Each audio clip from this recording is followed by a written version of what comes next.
Dear students, today you are going to learn how to obtain inverse Fourier transform using partial fraction expansion method. So, before proceeding ahead, we shall see some useful Fourier transform pairs which we have already obtained in the previous sessions. We have seen that e raised to minus at u of t Fourier transforms to 1 by a plus j omega. E raised to minus a modulus t Fourier transforms to 2a by a square plus omega square. Differentiation with respect to t of e raised to minus a t u of t Fourier transforms to j omega by a plus j omega. T into e raised to minus a t u of t Fourier transforms to 1 by a plus j omega square. Delta of t Fourier transforms to 1, u of t Fourier transforms to 1 by j omega plus pi delta omega. 1 Fourier transforms to 2 pi delta omega. This x of t whose value is equal to 1 for t varying from minus t naught to plus t naught and is 0 otherwise. This indicates that this x of t is a rectangular pulse having amplitude 1 from minus t naught to plus t naught, that is the total width of this rectangular pulse is 2 t naught. So, such a rectangular pulse, if you have its Fourier transform is 2 by omega sin omega t naught. So, in other way, if you have such kind of sinusoidal function in a time domain, that is sin w of t by pi t, this Fourier transforms to x j omega, which is a rectangular pulse of the width 2w, which has the amplitude is equal to 1 from minus w to plus w and is 0 otherwise. So, being known these all pairs of Fourier transform, by inspection method we shall obtain the inverse Fourier transform. So, these are very essential pairs when we inverse transform using partial fraction expansion. So, in partial fraction, basically in partial fraction expansion method, the most important pairs are this e raised to minus a t u t, e raised to minus a modulus t, t into e raised to minus a t, d of dt of e raised to minus a t u of t, delta of t, and this one's Fourier transforms to give 2 pi delta omega. So, in most cases we use this, in rare cases we may need these pairs also. So, whatever the examples I have taken into consideration, we require these pairs. So, for inversion by partial fraction expansion method, we shall have x j omega, which is expressed as ratio of polynomials in j omega, where x j omega consists of the numerator polynomial in j omega by the denominator polynomial in j omega. So, numerator polynomial in j omega, consider it is designated as b j omega, and the denominator polynomial is designated as a j omega. Now, if the order of the numerator polynomial, if it is m, and the order of the denominator polynomial as n, and if m is greater than or equal to n, then we have to go for long division method to divide the numerator polynomial by the denominator polynomial and express the x j omega in this form, where this f of k j omega raised to k terms are obtained from after division. These are obtained by quotient of the long division, and this approximated b j omega is obtained by the remainder term, and this is your a j omega. So, we have to express x j omega in this form. Now, if this once if it is expressed in this form, or if m is less than n, in both these cases, either this where m is smaller than n, and or this case when m is less than n, in both these cases when the order of the numerator polynomial is less than that of the order of denominator polynomial, we have to go ahead with the partial fraction expansion of such a polynomial which has numerator polynomial in j omega and the denominator polynomial in j omega. So, for that to proceed ahead, we have to replace j omega with phi, and this express it as x1 j omega. So, x1 j omega you express it as x1 v, where j omega you replace it with phi, and then this you have to factorize the denominator polynomial a j omega and obtain the roots. Since the order of the denominator polynomial is n, you will have n number of roots in the denominator. So, express each of that root in the form of v minus rk, and then that many number of this coefficient ck we are supposed to find out. So, x1 v can be expressed in the form of at the time summation k from 1 to n ck by v minus rk, and each this coefficient ck we are supposed to find. So, if the order of the denominator polynomial is n, then n number of ck coefficients we are supposed to find out. Once you find out this coefficient ck, then again replace back phi variable with the j omega, and then by inspection method of the available Fourier transform pairs, you inverse transform each of these terms C1 by j omega minus rk. Okay. So, now in that case, once you obtain this value of ck, this x j omega shall be expressed as summation k from 0 to m minus n f k j omega raised to k plus summation k from 1 to n ck by j omega minus rk. Now, these terms in the first part of this expression, that is f k j omega raised to k, f k is a constant, and this j omega raised to k's inverse transform shall be obtained by the pair of delta of t Fourier transforms to give 1, and then this multiplication by j omega corresponds to the differentiation property. From that pair we have to obtain the inverse transform of this first term, and for the second term we have to make use of the available pair, that is e raised to minus a t u of t's Fourier transform is 1 by j omega plus a. So, we shall find out the inversion of these 4 examples which I am going to consider here. I hope that these are sufficient for you to understand how to obtain the inversion using partial fraction expansion method. If you have any queries afterward, you shall post me, then I will be giving you the answers of such numericals where you are not able to obtain the partial fraction expansion and the solution of such examples. Okay. So, the first example where x j omega is minus j omega upon j omega square plus 3 j omega plus 2. So, you observe here that the n is equal to 2 and m is equal to 1. So, n that is larger than m. So, straight away this we have to replace this j omega with v in the expression and obtain x v. So, x v then it will be equal to minus v by v square plus 3 v plus 2. Now, what are the factors of this denominator, where denominator polynomial is v square plus 3 v plus 2. So, what are the roots? I hope that you are able to do it, and your roots and my roots are same. Okay. What are the roots? This is 2 and 1. So, we shall write x v as minus v divided by v plus 2 into v plus 1. Then x v can be expressed as c1 by v plus 2 plus c2 by v plus 1. Then now we are supposed to find the c1 and c2.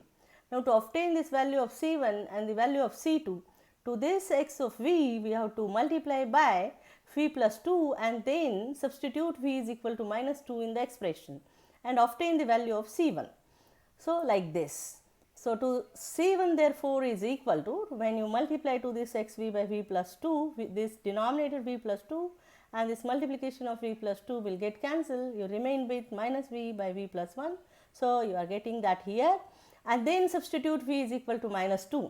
So, when you substitute here v is equal to minus 2, value of c1 will be equal to minus 2.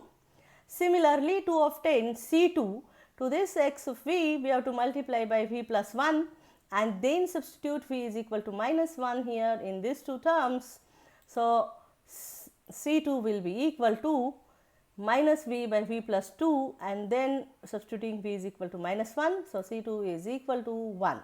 So, obtaining this C1 as minus 2 and C2 is 1, substitute here in this equation of xv, and then afterwards replace back the variable phi with j omega. So, what is x j omega? Therefore, when we replace this v with j omega, x j omega will be equal to minus 2 by j omega plus 2 plus 1 by j omega plus 1. Now, each of these term we have to inverse transform and obtain x of t from this. So, minus 2 by j omega plus 2's inverse Fourier transform is, so in this case a is 2, this minus 2 is constant. So, minus 2 into e raised to minus 2 t u of t. So, minus 2 by j omega plus 2's inverse Fourier transform is minus 2 into e raised to minus 2 t u of t. Similarly, the inverse transform of 1 by j omega plus 1 is e raised to minus t u of t. So, overall x of t is addition of these two, that is x of t is equal to e raised to minus t u of t minus 2 into e raised to minus 2 t u of t. So, got this? So, in the same way we have to proceed ahead, but for the second example this is a similar kind. So, x j omega is equal to j omega plus 1 divided by j omega square plus 5 j omega plus 6. Now, again here m is smaller than n the order of the denominator polynomial. So, replace j omega with v and obtain xv, where xv is equal to then v plus 1 by v square plus 5v plus 6. What are the roots of this? The roots are 3 and 2. Therefore, xv is equal to v plus 1 by v plus 2 into v plus 3. Then express this xv in the form of c1 by v plus 2 plus c2 by v plus 3. Now, to obtain this c1 and c2 to this x of v, we have to multiply by v plus 2, cancel out v plus 2 and v plus 2, and then this remaining term you substitute v is equal to minus 2 to obtain this c1. So, doing in the same way here, c1 is equal to v plus 1 by v plus 3, and then substituting v is equal to minus 2. So, when you substitute in this expression v is equal to minus 2, what is the value of c1? That is equal to minus 1. Now, c2, to obtain this c2 to this x of v, multiply by v plus 3 and then substitute v equal to minus 3 to obtain c2. So, you can pause in between, substitute the value and check out what value of c2 you get. So, I hope that you have done it and substituted the value here as v equal to minus 3 and obtained c2 as equal to 2. So, replacing back here c1 and c2, xv is equal to minus 1 by v plus 2 by v plus 3, replacing back variable phi with j omega. So, x j omega is minus 1 by j omega plus 2 by j omega plus 3. Then for each of this term directly inverse transform to get, for this term it is minus of e raised to minus 2 t u of t, and for this term it is 2 into e raised to minus 3 t u of t. So, overall x of t is 2 into e raised to minus 3 t u of t minus e raised to minus 2 t u of t. Now, the next example where x j omega is 2 j omega square plus 5 j omega minus 9 by j omega plus 4 minus omega square plus 4 j omega plus 3. Now, this minus omega square shall be viewed as j omega whole square.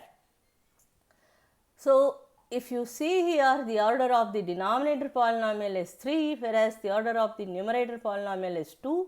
Again, the numerator polynomial's order is less than the denominator order. So, we shall replace j omega with v and then obtain xv as 2v square plus 5v minus 9 by v plus 4 v square plus 4v plus 3. Now, what are the roots of this? One root is available already, that is v plus 4, and for this second order polynomial, what are the roots? This is 2 and how much? 2 and 1 or 3 and 1? What are the roots? Okay, this is 3 plus 1, 3 and 1. So, v plus 3 and v plus 1. So, xv is equal to 2v square plus 5v minus 9 by v plus 4 into v plus 3 into v plus 9, and expressing it in the form c1 by v plus 4 plus c2 by v plus 3 plus c3 by v plus 1. Now, each of this c1, c2, c3 optioning in the same way, similar way. For c1 we multiply to this with v plus 4 and then substitute v is equal to minus 4, and obtain c1 is equal to 1. So, you shall pause, obtain all the value and verify whether your values and my values are matching or not. So, see here, c2 is equal to 3 and c3 is equal to minus 2. So, for obtaining c3, you observe here this polynomial is multiplied by v plus 1, and then whatever the remaining term here in this, you substitute v is equal to minus 1. For obtaining c2, we multiply to this by v plus 3, and the remaining terms we substitute v is equal to minus 3 and then obtain this 3. Now, substituting these values of c1, c2 and c3 here in this expression, where c1 is 1, c2 is 3 and c3 is minus 2. Therefore, xv is 1 by v plus 4 plus 3 by v plus 3 plus minus 2 by v plus 1. Replacing v with j omega. X j omega is 1 by j omega plus 4 plus 3 by j omega plus 3 plus minus 2 by j omega plus 1. Therefore, 1 by j omega plus 4's inverse transform is e raised to minus 4 t u of t. 3 by j omega plus 3's inverse transform is 3 into e raised to minus 3 t u of t. Minus 2 by j omega plus 1's inverse Fourier transform is minus 2 e raised to minus t u of t. So, overall x of t is e raised to minus 4 t u of t plus 3 into e raised to minus 3 t u of t minus 2 into e raised to minus t u of t.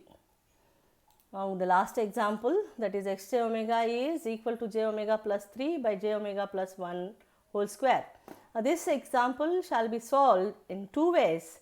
You can directly expand this in two forms, that is j omega by j omega plus 1 square and plus 3 by j omega plus 1 whole square, and directly inverse transform by observing the inspection method. That is one way you can directly inverse transform. You know that 1 by j omega plus 1 whole squares inverse transform is t into e raised to minus t u of t, and this multiplication of 3, and this j omega term represents the differentiation. So, d of dt of t e raised to minus t u of t, like that you can obtain. Here I am showing you how to obtain the same examples inverse transform using partial fraction expansion method. Here this one root is repeated. So, even still here the order of the denominator polynomial is greater than the order of the numerator polynomial. So, j omega replaced with v plus 3 by v plus 1 whole square. So, xv shall be expressed as c1 by v plus 1 plus c2 by v plus 1 whole square. Now, here from this example where the repeated roots are there, that are at v is equal to minus 1, you have two roots. So, c2 we directly obtain from this by multiplying to this expression with v plus 1 whole square, and substituting v is equal to minus 1, we obtain c2. So, first we shall obtain c2. So, c2 is equal to v plus 3 v plus 1 whole square by v plus 1 whole square will get cancelled, and then substituting v is equal to minus 1 here. So, c2 will be equal to 2. Now, to obtain c1, what we have to do is to this x of v we have to multiply by v plus 1 whole square. So, the remaining polynomial is v plus 3, that you have to differentiate once, because 2 times these roots are repeated. So, differentiate this with once with respect to v and then substitute v equal to minus 1. So, likewise. So, this v plus 1 whole square and v plus 1 whole square will get cancelled, and this v plus 3 we have to differentiate with respect to v and then substitute v equal to minus 1. So, what will be the value? It is 1. How it is? So, when you differentiate this v plus 3 with respect to v, differentiation of v plus 3 is 1. So, that is constant. So, no need of substituting v is equal to minus 1. So, c1 is equal to 1. So, substituting this c1 is equal to 1 and c2 is equal to 2 here. we obtain xv as 1 by v plus 1 plus 2 by v plus 1 whole square. So replace back variable v with j omega. So x j omega will be equal to 1 by j omega plus 1 square plus 2 by j omega plus 1 whole square. Now by inspection method, we inverse transform each of this term as 1 by j omega plus 1's inverse Fourier transform is e raised to minus t u of t, and 2 by j omega plus 1 whole square's inverse transform is 2t e raised to minus t u of t. Therefore, x of t is equal to e raised to minus t u of t plus 2t e raised to minus t u of t. I hope that you have understood how to obtain the inversion by using partial fraction expansion method, and you may solve some more examples on this. If you have any difficulty, you can pose your queries to me. So thank you very much, students, for your patience hearing.